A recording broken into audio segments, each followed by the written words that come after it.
Paris Olympic போட்டியில் 50 kilogram எடைப்பிரிவில் பெண்களுக்கான மல்யுத்த இறுதிப் போட்டிக்கு இந்தியாவின் வினேஷ் போகாட் தகுதி பெற்ற போதிலும் அவரின் உடல் எடை 100 கிராம் கூடுதலாக இருந்ததால் தகுதி நீக்கம் செய்யப்பட்டு தங்கப்பதக்க வாய்ப்பை இழந்தார். இதனால் இந்திய பிரதமர் நரேந்திர மோடி உட்பட பல தரப்பினர் பெரும் வேதனைக்கும் அதிர்ச்சிக்கும் உள்ளாகியுள்ளனர்.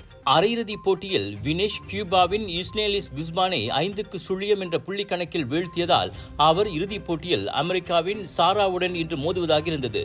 இந்த நிலையில் 100 கிராம் உடல் எடை கூடியதால் அவர் தகுதி நீக்கம் செய்யப்பட்டதாக அறிவிக்கப்பட்டதால் தங்கப்பதக்க வாய்ப்பு பறிபோனது. அவரது தகுதி நீக்கத்திற்கு எதிராக முறையீடு செய்வதற்கு அனைத்து நடவடிக்கைகளிலும் ஈடுபடும்படி இந்திய ஒலிம்பிக் மன்றத்திற்கு பிரதமர் நரேந்திர மோடி கோரிக்கை விடுத்துள்ளார்.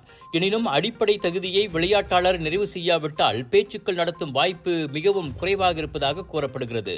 இதனிடையே அனுமதிக்கப்பட்ட எடை அளவை விட 100 கிராம் கூடியதால் தகுதி நீக்கம் செய்யப்பட்ட வினேஷ் அந்த முடிவை எதிர்த்து விளையாட்டுக்கான நடுவர் நீதிமன்றத்தில் முறையீடு செய்வதற்கு முடிவு செய்துள்ளார்.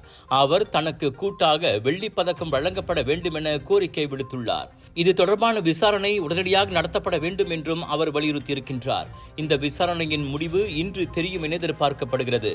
விளையாட்டுத்துறை தகராறுகளை தீர்ப்பதற்காக 1984 ஆண்டில் கோர்ட் ஆஃப் ஆர்பிட்ரேஷன் எனப்படும் அனைத்துலக நடுவர் மன்றம் அமைக்கப்பட்டது.